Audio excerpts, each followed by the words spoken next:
Jueces capítulo 3. Las naciones que quedaron en Canaán. El Señor dejó a ciertas naciones en la tierra para poner a prueba a los israelitas que no habían conocido las guerras de Canaán. Lo hizo para enseñar a pelear en la guerra a las generaciones de israelitas que no tenían experiencia en el campo de batalla. Estas son las naciones: los filisteos, que vivían bajo el dominio de los 5 gobernantes filisteos, todos los cananeos, los sidonios y los heveos que vivían en las montañas del Líbano, desde el monte Baal Hermón hasta Lebo Hamat.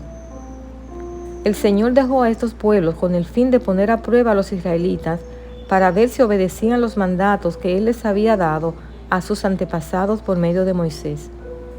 Así que los israelitas vivieron entre los cananeos, los hititas, los amorreos, los fereceos, los heveos y los jebuseos, y se unieron en matrimonio con ellos.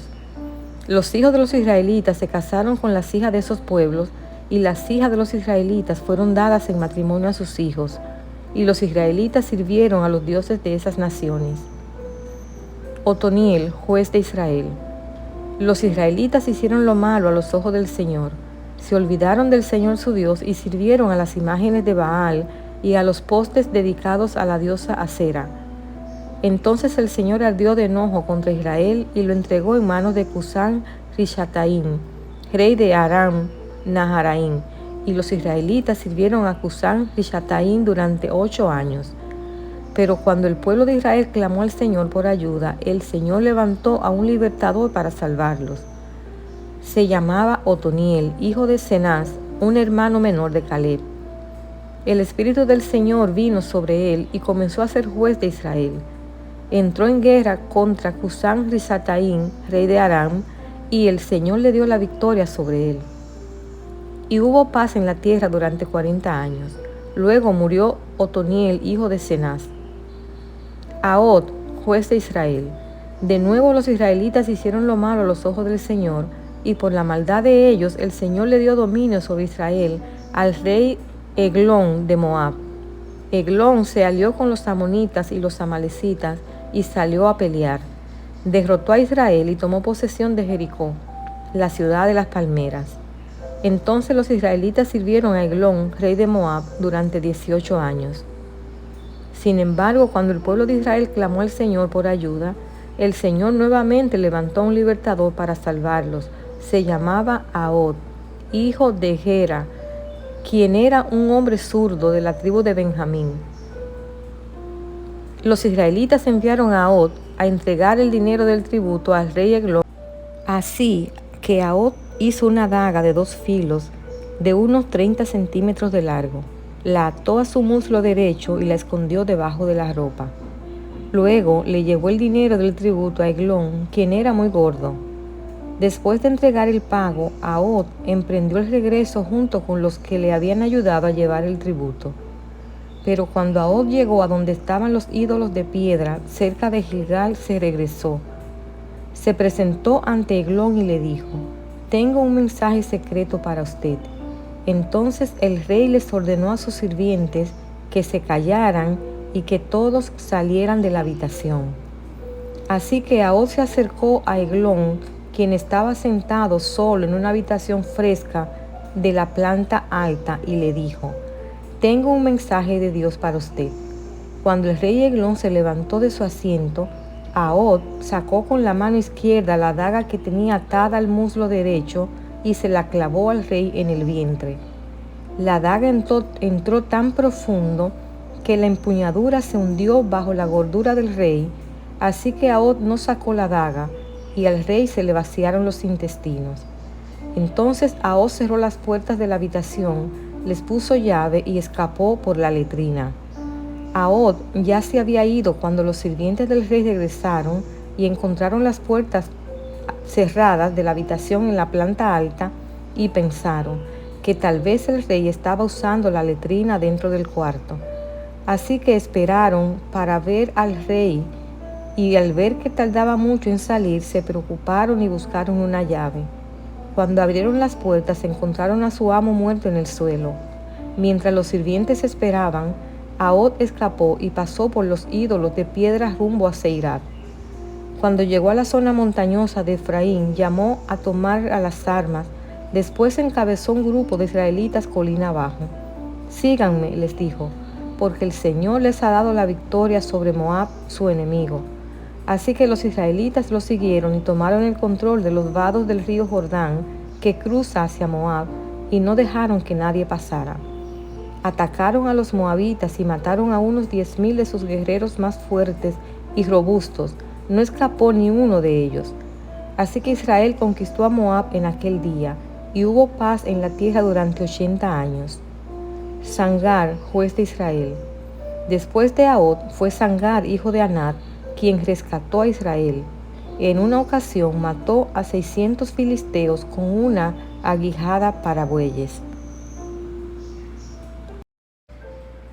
Sabemos por el capítulo 1 que estas naciones enemigas permanecían aún en la tierra porque los israelitas no habían obedecido a Dios y no las habían expulsado.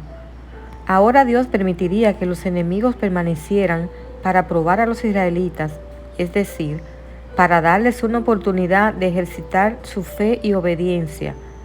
Ahora la generación más joven que no había luchado en las grandes batallas de conquista había llegado a la mayoría de edad. Su trabajo era completar la conquista de la tierra. Todavía había obstáculos que superar en su nueva patria. La manera en que manejaran estos obstáculos sería una prueba de su fe. Quizás Dios haya dejado obstáculos en su vida, gente hostil, situaciones difíciles, problemas desconcertantes, para permitirle que desarrolle fe y obediencia. Los israelitas descubrieron que las relaciones afectaban su fe. Los hombres y las mujeres de las naciones vecinas eran atractivos para los israelitas. Pronto hubo matrimonios mixtos y los israelitas aceptaron a sus dioses paganos. Esto estaba claramente prohibido por Dios. Vamos a Éxodo capítulo 34, versículos 15 al 17.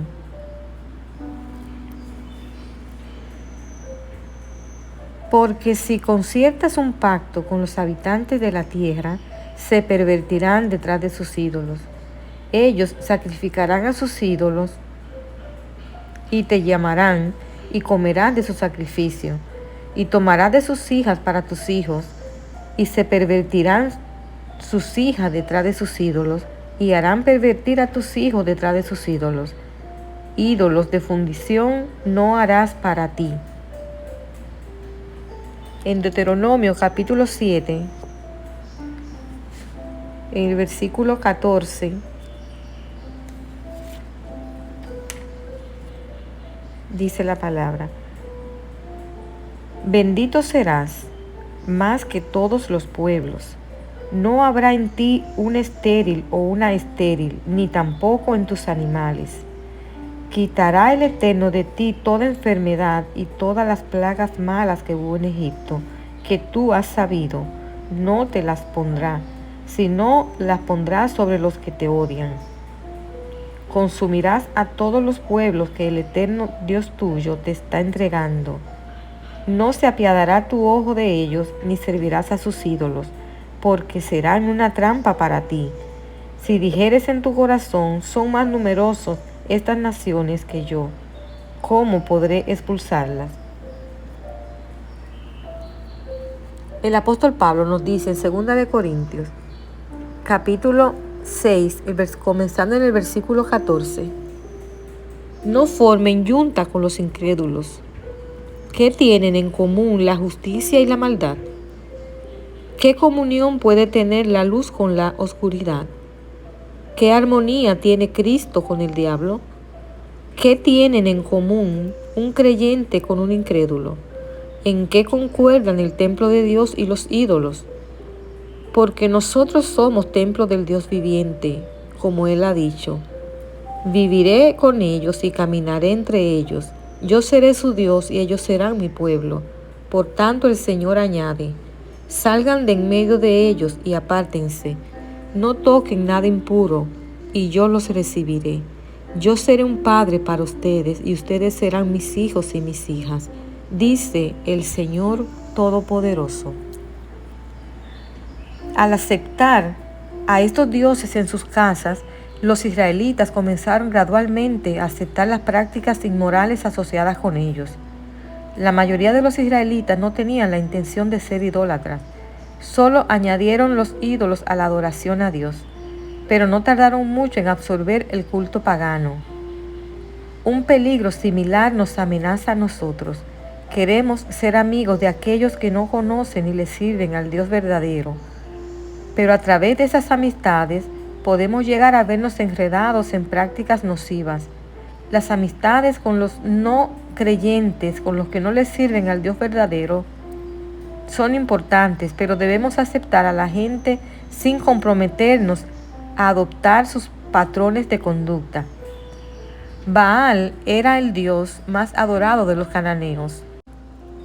Casi siempre se le representaba en forma de toro, simbolizando fuerza y fertilidad, y era considerado el dios de la agricultura. Astarot era la consorte femenina de Baal, diosa madre del mar, que era adorada mediante 2 pilares de madera que se colocaban sustituyendo a los árboles sagrados. En tiempos de hambruna, los cananeos creían que Baal estaba enojado con ellos y que retenía la lluvia como castigo. Los arqueólogos han descubierto muchos ídolos de Baal en Israel. Es difícil imaginarnos al pueblo de Israel cambiando la adoración de Dios por la adoración de ídolos de madera, piedra o hierro.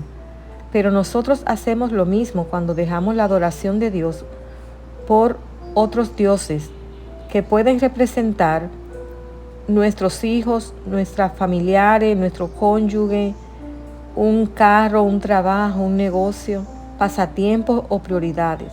Nuestros ídolos no están hechos de madera o de piedra, pero son igualmente pecaminosos. Todo lo que ponemos número 1 en nuestra vida se convierte en un dios. Otoniel fue el primer juez de Israel. Leemos que él se ofreció como voluntario para dirigir un ataque contra una ciudad fortificada. Ahora tuvo que dirigir a la nación de regreso a Dios. Otoniel tenía una rica herencia espiritual. Su tío era Caleb, un hombre de una fe inconmovible. El liderazgo de Otoniel llevó al pueblo otra vez a Dios y los liberó de la opresión del rey de Aram Naharaim. Pero después de su muerte no pasó mucho tiempo para que los israelitas volvieran otra vez al estilo de vida cómodo pero pecaminoso de sus vecinos. Los moabitas, amonitas y amalecitas eran tribus nómadas que vivían cerca de la una de la otra, al este y suroeste de Canaán. Estas tribus eran notables invasores que poseían grandes habilidades militares. Esta fue la primera ocasión en la que naciones fuera de Canaán atacaron a los israelitas en su propia tierra. Aod o Ehud en hebreo, que significa el que alaba a Dios, es llamado el libertador. En el sentido más amplio, todos los jueces pueden ser vistos como un antecedente del perfecto libertador, Yeshua, el Mesías, Cristo Jesús. Así como Aod libró a Israel de sus enemigos, Yeshua nos libró del pecado, nuestro más grande enemigo. Esta es una historia extraña, pero nos enseña que Dios nos puede utilizar tal como nos creó. El ser zurdo en los días de Aod era considerado una desventaja. Muchos de la tribu de Benjamín eran zurdos, pero Dios usó la notoria debilidad de Aod para darle la victoria a Israel. Permitamos que Dios nos utilice así tal como somos para llevar a cabo su obra.